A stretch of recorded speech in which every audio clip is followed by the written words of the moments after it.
السلام علیکم ورحمۃ اللہ وبرکاتہ۔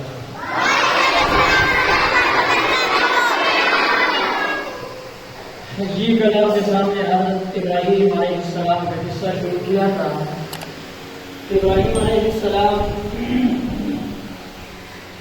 عراق کے شہر کوئلے میں پیدا ہوئے اور وہیں سے آپ اور کے علاقے میں چلے گئے اور اسی علاقے میں آپ کے ساتھ بتوں کے توڑنے کا واقعہ پیش آیا اور پھر آپ کو آگ میں ڈالا گیا۔ آگ میں ڈالنے کے بعد آپ کو ہجرت کا حکم ہوا تو آپ شام کے علاقے حران سے ہوتے ہوئے فلسطین گئے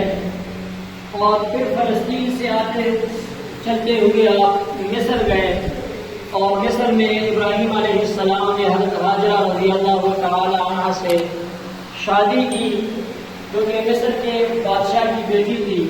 وہاں پر بھی ایک مشہور واقعہ پیش آیا لیکن وہ بہت طویل ہے، آپ کے سامنے ذکر کرنے کی ضرورت نہیں ہے۔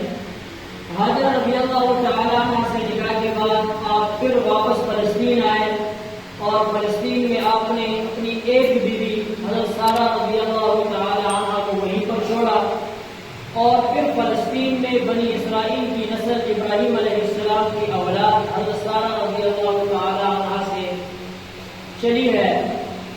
اور آپ اپنے دوسری بیوی حاجرہ رضی اللہ تعالی عنہ کو لے کر مکہ مکرمہ تشریف لے گئے۔ مکہ مکرمہ جب آئے تو قرآن میں ہے بواد غیر ذی زرع عند بیتک المحرم،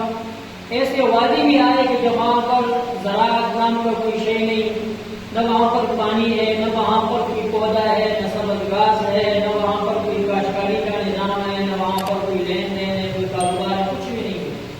صحرا ہے، بالکل چٹیل میدان ہے۔ اور آج اس ترقی کے دور میں بھی اگر ہم دیکھیں تو مکے میں کوئی زراعت کا کوئی چیز ہے نہیں، بلکہ ابراہیم علیہ السلام نے پھر دعا کی ہے اور اسی دعا کی وجہ سے اگر آج ہم دیکھتے ہیں تو مکے میں زراعت، کاشتکاری اور اپنے اشیاء پیدا نہ ہونے کے باوجود کہ ہر چیز وہاں پر میسر ہوتی ہے، دنیا کے کونے کونے سے جو بھی چیز ہے بہترین قسم کے وہ تمام اشیاء کھانے پینے کے ہو، پہننے کے ہو، استعمال کی جو چیزیں بھی وہ وہاں پر میسر ہوتی ہے۔ وہ ابراہیم علیہ السلام کی دعا ہے کہ وَإِذْ قَالَ إِبْرَاهِيمُ رَبِّ اجْعَلْ هَٰذَا الْبَلَدَ آمِنًا وَاجْنُبْنِي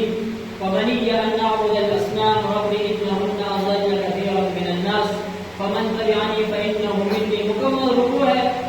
اور اس سے اگر آپ دیکھیں سورۃ النحل کے آخر میں ہے، پارہ نمبر 14 میں ہے، اس میں مکمل دعا کا ذکر ہے کہ میں اپنے ان بچوں کو وادی ذی زرع میں چھوڑ کے جا رہا ہوں آپ کے گھر کے پاس اور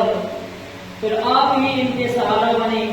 اللہ تبارک و تعالیٰ کے حوالے کر کے چلے گئے۔ جب وہ مکہ مکرمہ آئے اور اپنے بیوی حاجرہ رضی اللہ تعالی عنہا اور ان کے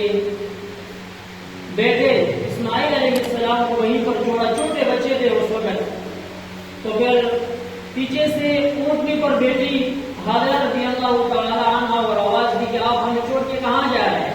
ایک دفعہ چلتی ہوئی دوڑتی ہوئی چلی گئی، پھر واپس آئی، کوئی جواب نہیں ملا، پھر گئی، پھر واپس آئی، پیچھے سے بچہ رو رہا ہے، آگے ابراہیم علیہ السلام جا رہے ہیں۔ تیسری دفعہ جب آئی تو بھی یہ کہا کہ آپ ہمیں رب کے حکم سے یہاں پہ چھوڑ کے جا رہے ہیں یا اپنی مرضی سے ہمیں چھوڑ کے جا رہے ہیں؟ ابراہیم علیہ السلام نے پیچھے مڑ کے دیکھا اونٹ سے اور یہ جواب دیا کہ میں آپ کو رب کے حکم پر چھوڑ کے جا رہا ہوں۔ تو پھر وہ بھی تو بیوی تھی،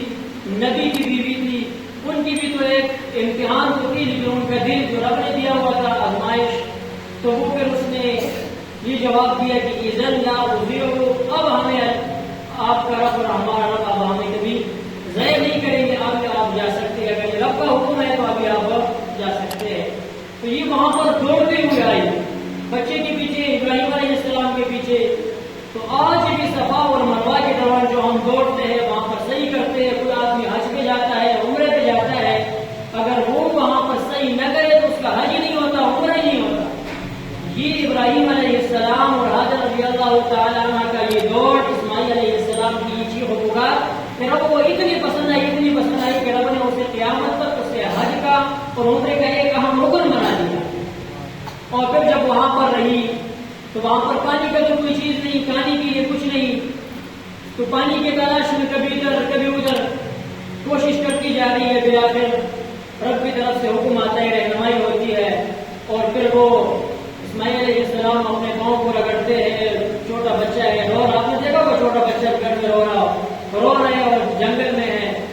صحرا میں ہے، چٹیل میدان میں ہے، تو وہ ان کے پاؤں کے رگڑنے کی وجہ سے اللہ تبارک و تعالیٰ نے سے پانی نکالا۔ آج ہم اس پانی کے نام سے پوری دنیا میں مسلمان مشہور ہے، جسے کہتے ہیں آب زمزم، اور اسے پینے میں بھی شفا ہے، اور وہی ایک کنواں ہے کہ جسے اللہ تبارک و تعالیٰ نے تا قیامت جاری رکھا، اس کے پانی جاری اور ساری ہے، اس کی پینے کے لیے لوگ تڑپ رہے ہیں۔ یہاں پر بھی ہمیں بہت مشکل مل رہا ہے، وہاں پر کوئی جاتا ہے تو آج وہ کہہ رہے کہ آب زمزم ضرور لے کے آنا، تو وہ پانی بھی انہی کی رحمت ہے، انہی کے کرم کی وجہ سے، اسماعیل علیہ السلام کے وہ پاؤں کے رگڑ کی وجہ سے اللہ تبارک و تعالیٰ نے ہمیں وہ پانی بھی دیا، جو کہ آج آپ سب جانتے ہوں گے، اس میں کسی نے پیا بھی ہوگا، جنہوں نے نہیں پیا تو دعا کرتے ہیں کہ اللہ تبارک و تعالیٰ ہمیں آپ کو تمام مسلمانوں کو وہاں پر جانا بھی نصیب کرے تاکہ ہم وہ پانی بھی پیے، سعی کرے صفا اور مروہ کے درمیان بیت اللہ کا حج کرے۔ تو پھر وہ آب زمزم کا واقعہ بھی پیش آیا، وہ رب نے دیا۔ اس کے ساتھ ابراہیم علیہ السلام وہی پر رہے، تو پھر رب نے حکم دیا کہ بیت اللہ بنایا جائے، تو فرشتوں نے آگرہ کی بنیادیں بتا دی، اور ابراہیم علیہ السلام نے ان پر کام شروع کیا۔ اب اسماعیل علیہ السلام بڑے تھے، نوجوان ہو گئے تھے، چلنے پھرنے کے قابل تھے، تو آخر یہ بیت اللہ کا واقعہ کہ بیت اللہ کیسے بنایا اور قربانی کا واقعہ کیسے پیش آیا، انشاءاللہ آپ کے سامنے کل 5 سے 6 منٹ میں بیان کریں گے۔ تو بیٹے کافی ہوا، بڑا خلاصے جو بڑا سمجھیے گا کہ ابراہیم علیہ السلام عراق کے علاقے کولین میں پیدا ہوئے، وہیں سے آپ باپ نے گھر سے نکالا تو آپ اور کل میں نے بتایا تھا بائبل نہیں، آپ اور کے علاقے میں چلے گئے، یہ عراق کا ایک علاقہ ہے، شہر ہے، وہیں پر دعوت تبلیغ کے کام کرتے رہے۔ پھر وہیں پر جو بتوں کے توڑنے کا واقعہ پیش آیا، اور بتوں کو توڑنے کے بعد انہیں آگ میں ڈالا گیا، آگ سے رب نے نکالا، قل یا نار کونی بردا وسلاما علی ابراہیم، کہ میرے حبیب میرے دوست کو آپ نے جلانا نہیں، اور اتنا ٹھنڈا بھی نہیں ہونا کہ اسے کی طرح بالکل برف بن جائے اور اسے ٹھنڈ محسوس ہو، بلکہ آپ نے نارملی رہنا ہے تاکہ یہ تکلیف نہ ہو۔ آگ سے باہر نکل آئے تو پھر اللہ تبارک و تعالیٰ نے ہجرت کا حکم دیا، پھر آپ عراق کے شہر بائبل چلے گئے، اور پھر بائبل میں ہوتے ہوئے وہاں پر سارا رضی اللہ تعالیٰ عنہ سے شادی بھی ہوئی، اور پھر اس کے بعد آپ شام کے علاقے حران سے ہوتے ہوئے آپ فلسطین گئے، فلسطین سے پھر آپ مصر آئے، مصر میں مشہور واقعہ پیش آیا ان کے سارا رضی اللہ تعالیٰ عنہ کے ساتھ۔ خلاصہ اس کے لیے ہے کہ وہ مصر کے بادشاہ نے غلط نگاہ سے انہیں دیکھنے کی کوشش کی، ان کی طرف ہاتھ بڑھایا، لیکن رب نے دکھایا کہ یہ میری ہی حفاظت میں ہے، نبی کی بیوی ہے، تو وہ انہوں نے جب یہ دیکھا کہ یہ معاملہ کچھ اور ہے تو وہ ان سے مانوس ہو کر حیران ہو کر اس نے اپنے بیٹی حاجر رضی اللہ تعالیٰ عنہ کا نکاح ابراہیم علیہ السلام سے کروایا۔ ارادہ کچھ اور تھا، رب نے مجھ سے کچھ اور کروایا۔ پھر وہیں سے واپس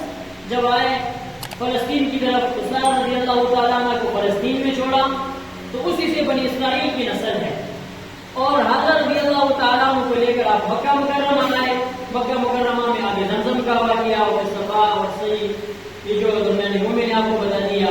پھر اسماعیل علیہ السلام وہیں پر نوجوان ہوئے مکہ مکرمہ میں، تو سوال یہ تھا، وہی شروع میں سوال تھا جو کل کرنا تھا، آج اس لیے کہ اب کچھ نہ کچھ آپ کے سمجھ میں آیا کہ جب ہم یعنی امت محمدیہ صلی اللہ علیہ وآلہ وصحبہ وسلم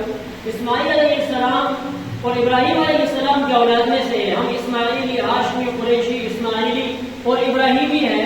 تو ابراہیم علیہ السلام تو عراق میں پیدا ہوئے، مکہ مکرمہ میں کیسے آئے؟ آپ کیسے دعویٰ کر سکتے ہیں کہ ہم ابراہیمی ہیں، ہم اسماعیلی ہیں؟ وہ پورا واقعہ میں نے آپ کو بتا دیا، حضرت رضی اللہ تعالیٰ عنہ اسماعیل علیہ السلام کے ساتھ ادھر ہے کہ مکہ مکرمہ میں بیت اللہ کا واقعہ بنانے کا، اور پھر آب زمزم کا، صفا اور مروہ کا، پھر یہی بڑی فضا یہ نوجوان ہوئے، اس کے بعد قربانی کا واقعہ ذبح کرنے کا، وہ انشاءاللہ آپ کے سامنے کل، اور اس سے جو سبق ہمیں حاصل ہو رہا ہے وہ انشاءاللہ آپ کے سامنے شاکر بیان کریں گے۔ تو اللہ تبارک و تعالیٰ عمل کرنے کی، سچ کہنے کی توفیق عطا فرمائے۔